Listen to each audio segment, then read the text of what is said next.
أنني استأذنت الإدارة والدكتور خالد والإخوة أن أستمر في القراءة التي كنت أقرأ بها في مسجدي في قطر، لأننا ابتدأنا هذه السنة نقرأ بقراءة الشامي ابن عامر برواية هشام عنه، وذلك تفاؤلا أن يفرج الله تعالى بها عن أهل الشام. فأنا أقرأ بهذه الرواية، رواية هشام عن ابن عامر، وفيها بعض الأماكن التي تختلف فيها عن رواية حفص عن عاصم، ولربما مما يطرق سمع أحدكم لفظة إبراهيم فإنه يقرأ بإبراهام، فلا أحد يصحح لي إن قرأت إبراهام، فهكذا أنزل الله، كما أنزل الله إبراهيم أنزل الله إبراهام. بارك الله فيكم وتقبل الله منا ومنكم إن شاء الله. الله أكبر. سبحانك اللهم وبحمدك تعالى جدك ولا إله ذلك أمرت أنا من المسلمين. بسم الله الرحمن الرحيم. الحمد لله رب العالمين الرحمن الرحيم ملك يوم الدين، إياك نعبد وإياك نستعين، اهدنا الصراط المستقيم صراط الذين أنعمت عليهم غير المغضوب عليهم ولا الضالين. آمين.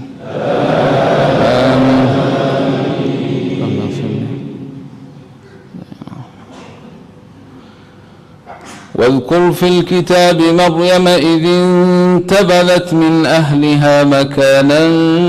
شرقيا فاتخذت من دونهم حجابا فأرسلنا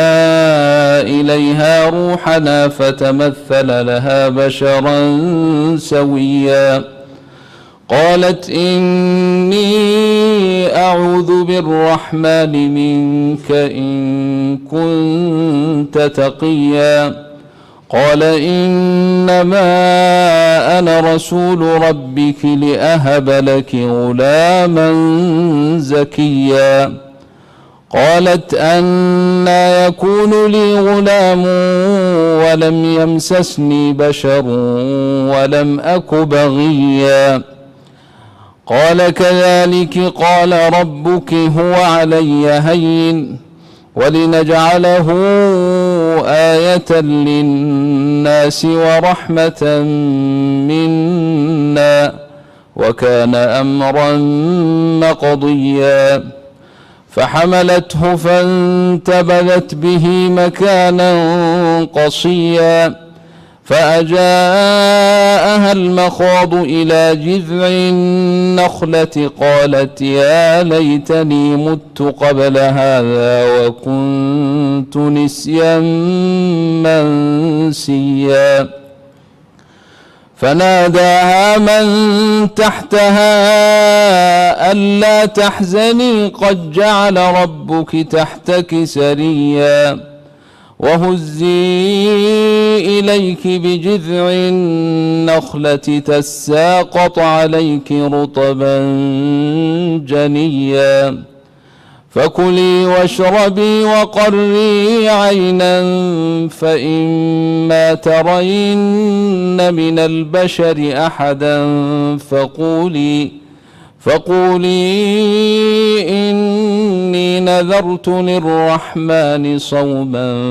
فلن أكلم اليوم إنسيا فأتت به قومها تحمله قالوا يا مريم لقد جئت شيئا فريا يا أخت هارون ما كان أبوك امرأ سوء وما كانت أمك بغيا فأشارت إليه قالوا كيف نكلم من كان في المهد صبيا قال إني عبد الله آتاني الكتاب وجعلني نبيا قال إني عبد الله آتاني الكتاب وجعلني نبيا وجعلني مباركا أينما كنت وأوصاني بالصلاة والزكاة ما دمت حيا وبرا بوالدتي ولم يجعلني جبارا شقيا والسلام علي يوم ولدت ويوم أموت ويوم أبعث حيا ذلك عيسى بن مريم قول الحق الذي فيه يمترون ما كان لله أن يتخذ من ولد سبحانه إذا قضى أمرا فإنما يقول له كن فيكون ما كان لله أن يتخذ من ولد سبحانه إذا قضى أمرا فإنما يقول له كن فيكون وإن الله ربي وربكم فاعبدوه هذا صراط مستقيم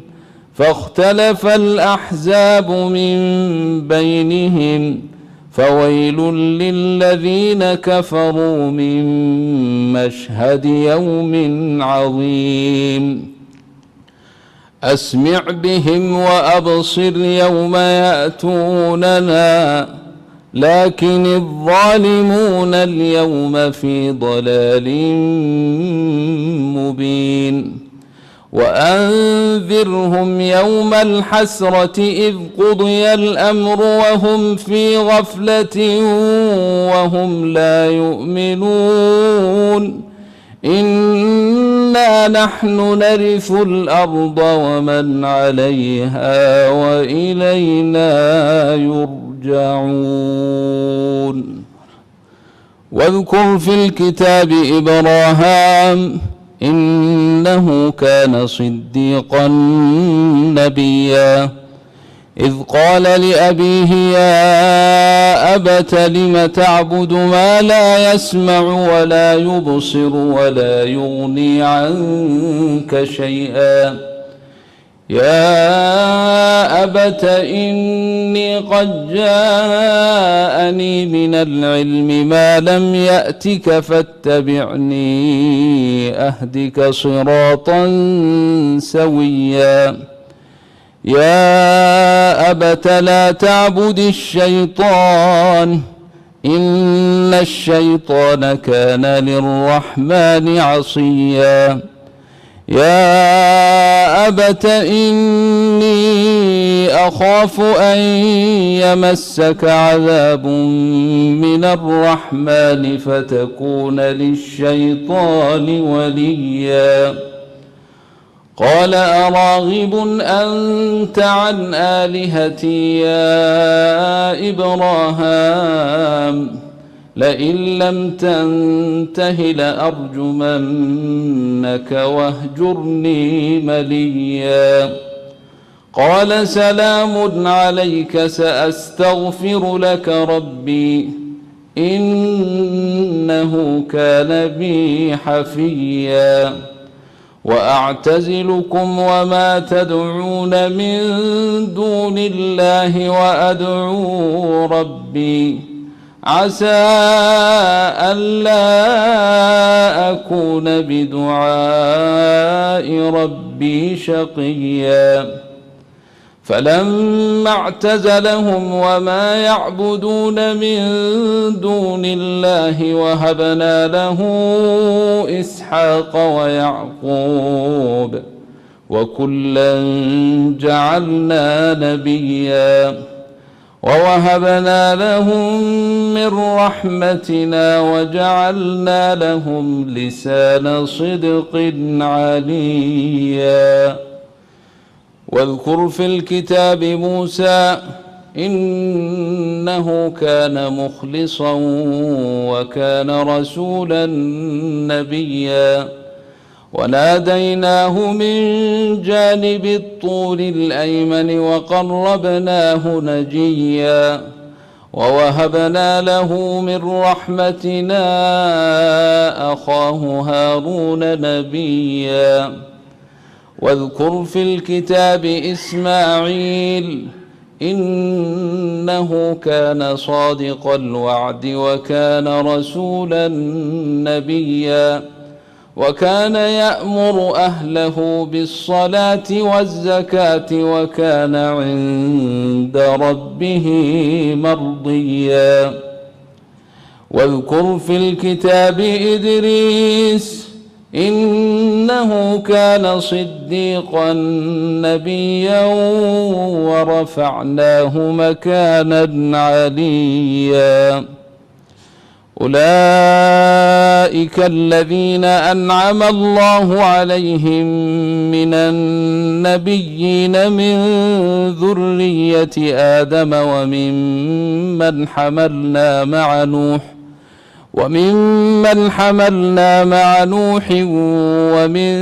ذرية إبراهام وإسرائيل وممن هدينا واجتبينا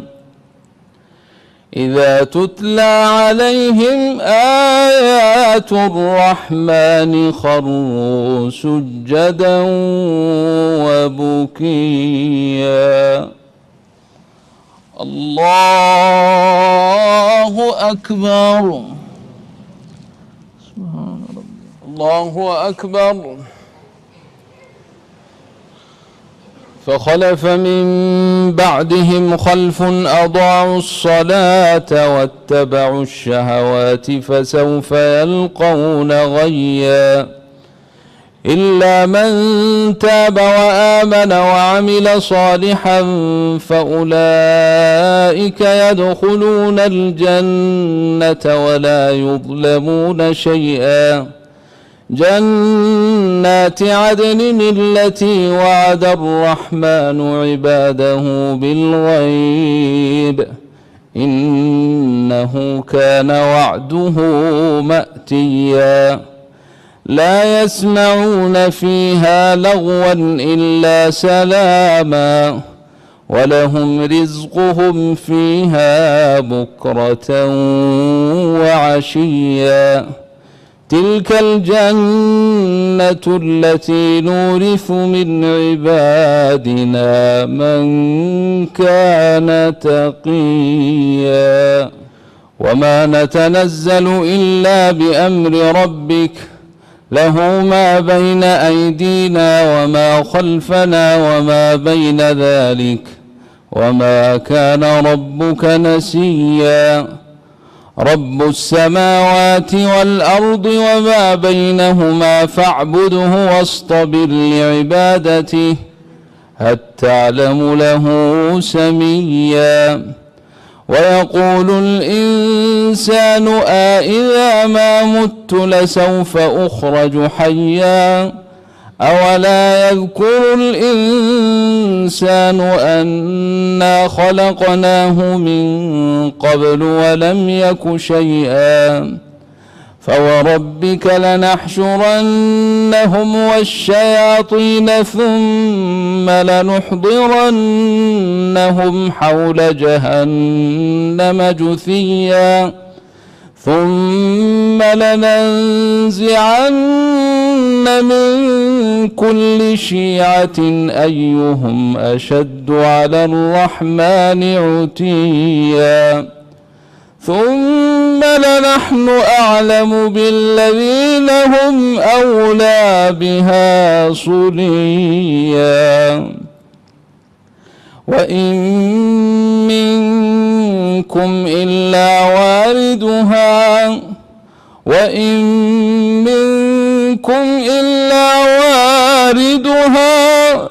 كان على ربك حتما مقضيا ثم ننجي الذين اتقوا ونذر الظالمين فيها جثيا. وإذا تتلى عليهم آياتنا بينات قال الذين كفروا للذين آمنوا أي الفريقين خير مقاما وأحسن نديا. وكم أهلكنا قبلهم من قرن هم أحسن أثاثا ورئيا. قل من كان في الضلالة فليمدد له الرحمن مدا حتى إذا رأوا ما يوعدون إما العذاب وإما الساعة فسيعلمون من هو شر مكانا وأضعف جندا. ويزيد الله الذين اهتدوا هدى والباقيات الصالحات خير عند ربك ثوابا وخير مردا. أفرأيت الذي كفر بآياتنا وقال لأوتين مالا وولدا أطلع الغيب أم اتخذ عند الرحمن عهدا كلا سنكتب ما يقول ونمد له من العذاب مدا ونرثه ما يقول ويأتينا فردا. واتخذوا من دون الله آلهة ليكونوا لهم عزا كلا سيكفرون بعبادتهم ويكونون عليهم ضدا. ألم تر أنا أرسلنا الشياطين على الكافرين تؤزهم أزا فلا تعجل عليهم إنما نعد لهم عدا. يوم نحشر المتقين إلى الرحمن وفدا ونسوق المجرمين إلى جهنم وردا. لا يملكون الشفاعة إلا من اتخذ عند الرحمن عهدا. يوم نحشر المتقين إلى الرحمن وفدا ونسوق المجرمين إلى جهنم وردا.